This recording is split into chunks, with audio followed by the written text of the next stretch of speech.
আজ থেকে রাজ্যে শুরু হলো উচ্চ মাধ্যমিক পরীক্ষা।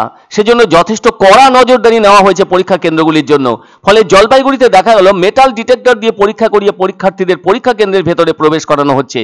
এছাড়াও পুলিশের পক্ষ থেকে ও জেলা প্রশাসনের পক্ষ থেকে কড়া নজরদারির ব্যবস্থা নেওয়া হয়েছে। আর এদিন পুলিশের পক্ষ থেকে বিভিন্ন পরীক্ষা কেন্দ্রে প্রবেশের মুখে ফুল, পেন সহ বিভিন্ন সামগ্রী তুলে দেওয়া হয় পরীক্ষার্থীদের হাতে। সেই সঙ্গে উচ্চ মাধ্যমিক পরীক্ষার্থীদেরকে শুভেচ্ছা জানানো হয়। আজ থেকে শুরু হওয়া উচ্চ মাধ্যমিক পরীক্ষা চলবে 18 মার্চ পর্যন্ত। জলপাইগুড়ি জেলা এবছর মোট উচ্চ মাধ্যমিক পরীক্ষার্থীর সংখ্যা 14,986 জন। তবে এই জেলা পরীক্ষার্থীদের সংখ্যা কমেছে 3,500 জন। এদিকে পরীক্ষা দিচ্ছে যারা, তাদের মধ্যে ছাত্রদের সংখ্যা 6,312 জন এবং ছাত্রীদের সংখ্যা 8,674 জন। মোট ভেন্যু 74টি, স্পর্শকাতর ভেন্যুর সংখ্যা 11টি। একজন পরীক্ষার্থীও যদি সমস্যায় পড়ে তাহলে 100 নম্বরে ডায়াল করে পুলিশের সাহায্য নিতে পারবে। আর অভিযোগ পেলেই পুলিশ দ্রুত ব্যবস্থা নেবে। তবে জলপাইগুড়িতে মেইন ভেন্যুর সংখ্যা 17টি। অবশ্য প্রত্যেকটি পরীক্ষা কেন্দ্রে সিসিটিভির মাধ্যমে নজরদারির ব্যবস্থা রাখা হয়েছে। ইদানিং তো বিনা প্রশ্নপত্র ফাঁসে পরীক্ষা করানো রীতিমতো চ্যালেঞ্জের ব্যাপার হয়ে দাঁড়িয়েছে উচ্চ মাধ্যমিক শিক্ষা সংসদের কাছে। আর এই প্রশ্নপত্র ফাঁস রুখতে আগে থেকে প্রত্যেক পরীক্ষা কেন্দ্রে পাঠানো হয়েছে মেটাল ডিটেক্টর, যা কিনা 2রা ফেব্রুয়ারির বৈঠকে সিদ্ধান্ত নেওয়া হয়েছিল। নিশ্চয়ই মনে আছে 2024 সালে স্পর্শকাতর পরীক্ষা কেন্দ্রগুলিতেই মেটাল ডিটেক্টর দিয়ে তল্লাশি করানো হয়েছিল।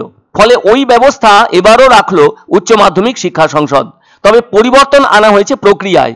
আগে যেমন পুলিশ কর্মী তল্লাশি করেছিল, এবার কিন্তু পরীক্ষার্থীদেরকে তল্লাশি করার দায়িত্ব পড়েছে শিক্ষক ও শিক্ষা কর্মীদের ওপর।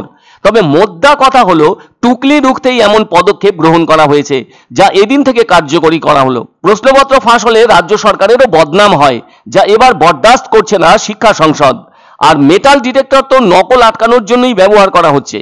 কেউ যদি কোনো রকম ভাবে কাগজে লিখে নিয়ে আসে, মুহূর্তে মেটাল ডিটেক্টরের মাধ্যমে সেই পরীক্ষার্থী ধরা পড়ে যাবে। আগে যেরকম প্রশ্নপত্র প্রথমে ট্রেজারি বা নির্দিষ্ট থানায় যেত, সেখান থেকে প্রত্যেকটি পরীক্ষা কেন্দ্রে সমস্ত প্রশ্নপত্র পৌঁছে যেত। তারপর পরীক্ষা কেন্দ্রের প্রধান পরীক্ষকের ঘরে প্রশ্নপত্রের প্যাকেট খোলা হতো। তবে সেসব পরীক্ষার কেন্দ্র অনুযায়ী পুনরায় সিল করে পাঠানো হতো। আর এবার যেটি হলো, তার সংসদের তত্ত্বাবধানে ছাপাখানাতেই প্রশ্নপত্র বাছাই হয়েছে। তাছাড়া এবার তো পরীক্ষার্থীর সংখ্যার উপর নির্ভর করেই প্রশ্নপত্র প্যাকেট করা হয়েছে।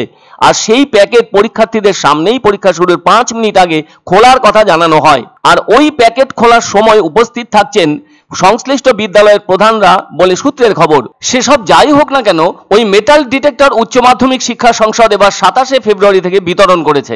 আর জানানো হয়েছে পরীক্ষা শেষ হবার 10 দিনের মধ্যেই ওইসব মেটাল ডিটেক্টর ফেরতও দিতে হবে।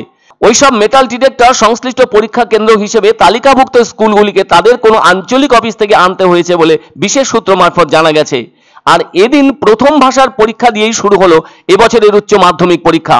এদিন পরীক্ষা শুরুর আগে জলপাইগুড়িতে পরীক্ষার্থীদের উদ্দেশ্যে শুভেচ্ছা বার্তা জানালেন জেলা পুলিশ সুপার খন্ডবা হালে উমেশ গণপত। আজকে সব জায়গাতেই আমাদের পুলিশ আছে, সব রাস্তাঘাট সব জায়গাতেই আছে, প্রত্যেকটা ভেন্যুতে পুলিশ আছে, তার সঙ্গে ট্রাফিক ম্যানেজমেন্ট জন্য পুলিশ আছে। আমরা 36 প্লেসেসে বিভিন্ন জায়গাতে আমরা পুলিশ অ্যাসিস্ট্যান্ট গ্রুপ বানিয়েছি। যে কোনো হেল্প লাগবে সঙ্গে সঙ্গে ওখানে কন্ট্যাক্ট করতে পারবে আর পুলিশ ওখানে হেল্প প্রোভাইড করবে। পছন্দসই সেরা খাবার খেতে হলে সোজা চলে আসুন রুচিসম্মত আধুনিক মানের রেস্টুরেন্ট রাজদরবারে। কেননা এখানেই আপনারা পাবেন ভোজনের রাজকীয় অনুভূতি। শুধু পুজোর সময়ই নয়, সারা বছরই রকমারি খাবার সরবরাহ করাই এই রেস্টুরেন্টের আভিজাত্য। আমাদের ঠিকানা রাজদরবার, রাহুতবাড়ি, বাবুপাড়া, জলপাইগুড়ি। জ্যোতিষ, হস্তরেখাবিদ, বাস্তুবিদ শ্রী অনির্বাণ গোস্বামী নিয়মিত বসছেন জলপাইগুড়ি শহরে। উনি গ্যারান্টি সহকারে ভবিষ্যৎবাণীও করে থাকেন। ওনার প্রতিকার পদ্ধতি কাজে না লাগলে ভিজিট এবং প্রতিকারের সম্পূর্ণ টাকা ফেরত দেন। যোগাযোগ 7872723976 9641543241।